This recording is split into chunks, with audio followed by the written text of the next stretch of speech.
Tirupati municipal corporation council సమావేశం రసాభాసగా జరిగింది. 108 అజెండాల్లో 100వ అజెండాపై చర్చ జరుగుతున్న సమయంలో వివాదం తలెత్తింది. 12వ డివిజన్ కార్పొరేటర్ ఎస్కే బాబు, 3వ డివిజన్ కార్పొరేటర్ గణేష్ కు మధ్య వాగ్వాదం చోటు చేసుకుంది.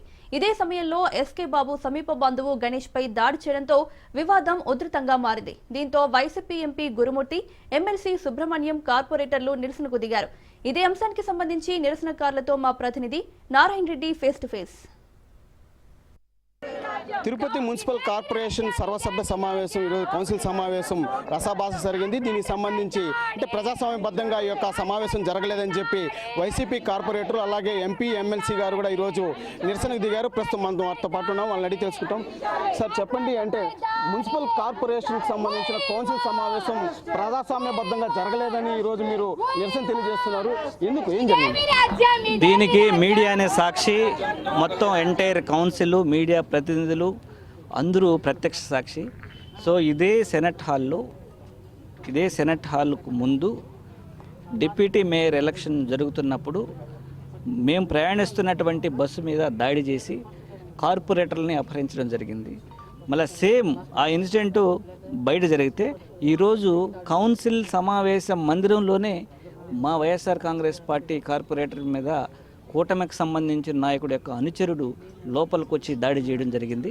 ఇది ప్రజాస్వామ్యానికే సిగ్గుచేటు. పట్టపగులు ప్రజాస్వామ్యానికి వెన్నుపోటు పొడిచింది ఈ కూటమి ప్రభుత్వం. సో ఏం మెసేజ్ ఇవ్వదలుచుకుంది? ఈ రాష్ట్రంలో గుండాయిజాన్ని, రౌడీయిజాన్ని ప్రోత్సహించదలిచారా కూటమి ప్రభుత్వం? ఈరోజు ఆల్రెడీ పవిత్ర పుణ్యక్షేత్రమైనటువంటి తిరుపతిలో మద్యం వేర్లై పారిస్తున్నారు. ఎక్కడంటే అక్కడ తాగి పడిపోయి జనాల మీద విచ్చలవిడిగా దాడి చేస్తున్నటువంటి సోషల్ మీడియాలో కథనాలు చూస్తూనే ఉన్నాం. ఈరోజు జరిగినటువంటి దాడి సాక్షాత్ అందరూ మేయర్ గారు ఉన్నారు, ఎంపీ గారు, ఎమ్మెల్యే గారు, ఎమ్మెల్సీ గారు, ఎంటైర్ కార్పొరేటర్సు, మీడియా ప్రతినిధులు, అధికారులు అందరూ ఉన్నారు. అందరి ముందు వచ్చి దాడి చేశారంటే ఎవరు ప్రోత్సహిస్తున్నారు? కూటమి ప్రభుత్వం వాళ్ళకి వెనుదన్నుగా ఉంది కాబట్టే కదా ఇలా వైసీపీ నాయకుల మీద ఈరోజు చాలా మంచి సబ్జెక్ట్ మీద, ఒక అజెండా మీద డిస్కషన్ జరుగుతూ ఉంది. తిరుపతి గ్రేటర్ మున్సిపాలిటీ పరిధిని పెంచితే బాగుంటుందన్న అజెండా మీద డిస్కషన్ జరుగుతున్నప్పుడు దాన్ని డివేట్ చేయాలని ఈరోజు కూటమికి సంబంధించినటువంటి నాయకుడి యొక్క అనుచరుడు ద్వారా దాడి చేయించింది కూటమి ప్రభుత్వం. ఖచ్చితంగా వైఎస్ఆర్ కాంగ్రెస్ పార్టీ దీన్ని ఇంగిద పోరాడుతుంది. ఇలాంటి ఘటనలు మళ్ళీ పునరావృతం కాకూడదని వైఎస్ఆర్ కాంగ్రెస్ పార్టీ తరఫు నుంచి కూటమి ప్రభుత్వాన్ని హెచ్చరిస్తూ ఉన్నాం. అంటే మీ మీద దాడి జరిగింది, మీకు ఎలాంటి న్యాయం కావాలి? అంటే ఇక్కడ రక్షణ లేకపోవడానికి మీరు ఏ విధంగా కావాలి? ఇవాళ పూర్తిగా తిరుపతి మున్సిపల్ కార్పొరేషన్ అధికారులు కావచ్చు, ఒక కమిషనర్ గారు కావచ్చు, ఇక్కడ ఉన్న సిబ్బంది మున్సిపల్ కౌన్సిల్ నిర్వహించడంలో పూర్తిగా ఫెయిల్ అయ్యారు సార్. ప్రజల సమస్యలపైన మేము వాదోపవాదాలు చేసుకుంటున్నాం. ఆ గ్రేటర్ తిరుపతి అనే అంశం మీద మేము వైఎస్ఆర్ కాంగ్రెస్ పార్టీ కార్పొరేటర్లందరూ ఏకకంఠంతో ఆమోదించి దీన్ని ఫైల్ పంపించి రేపు రాబోయే రోజుల్లో 64 పంచాయతీలు తిరుపతిలో కలిస్తే తిరుపతి మరింత విస్తీర్ణం చెందుతుంది, తిరుపతి అభివృద్ధి చెందుతున్న ఉద్దేశంతోనే మొదటి నుంచి కూడా మేమందరూ ఏకదాటిపైన ఆ అంశం మీద మాట్లాడడం జరిగింది, పోరాడడం జరిగింది. కూటమి నాయకులు ఈ అంశాన్ని ఎంతసేపు వాయిదా వేసి పబ్బం గడిపి ఆ అంశాన్ని మర్చిపోయేలా చేయాలనేది వాళ్ళ ఉద్దేశం. దానికి గట్టిగా మేమందరం కూడా ఒప్పుకోకుండా మొదటి నుంచి ఈ అంశం మీద పోరాడుతున్నాం. ఇక్కడ వాదోపవాదాలు జరుగుతున్నాయి. నాకు జనసేన నాయకులు 12వ వార్డు కార్పొరేటర్ ఎస్కే బాబు అన్న గారికి నాకు వాగ్వాదం జరిగింది. మేము ఆయన చెప్పారు, దానికి నేను సమాధానం చెప్తున్నా. ప్రతి కౌన్సిల్ మీటింగ్లో కామన్గా ఉండే ఇష్యూనే.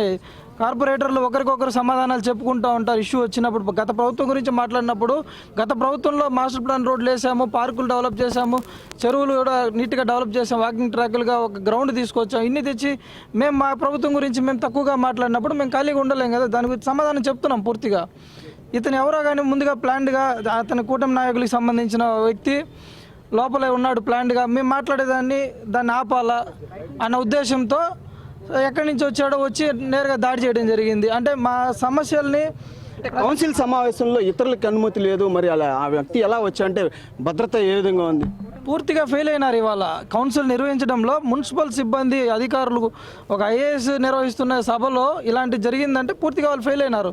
అంటే ఎవరిని పడితే వాళ్ళని ఒక ఇది లేకుండా అనుమతించి లోపల కూర్చోబెట్టి లోపల ఏం జరిగినా మేము మాట్లాడకూడదా? మా పైన దాడి చేస్తే మేము సైలెంట్ అయిపోవాలా? ప్రజల సమస్యలు మేము మాట్లాడే ఇది లేదా, హక్కు లేదా మాకు? ఇంకెందుకు కౌన్సిల్ సమావేశాన్ని వీళ్ళే ఆమోదించుకొని ఏ సబ్జెక్ట్ కావాలో అది పెట్టుకోవచ్చు కదా.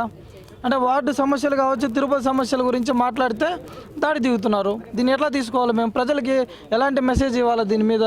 తిరుపతి మున్సిపల్ కార్పొరేషన్కి సంబంధించిన కౌన్సిల్ సమావేశంలో ఈరోజు దాడి జరగడం హేమైన చర్యగా భావిస్తున్నాం. అలాగే భద్రత లేకుండా తమ పైన దాడికి దిగబడడం అనేది కూడా తాము తీవ్రంగా ఖండిస్తున్నామని చెప్తున్నారు. ప్రజాస్వామ్యబద్ధంగా ఈ యొక్క మున్సిపల్ కౌన్సిల్ సమావేశం జరగలేదని చెప్పి కూడా ఈరోజు వైసీపీ కార్పొరేటర్లు ఆరోపిస్తూ వారు ఇక్కడ నిరసన కూడా దిగడం జరిగింది. కెమెరామెన్ రమణతో నారాయణ, రాజ్ న్యూస్, తిరుపతి.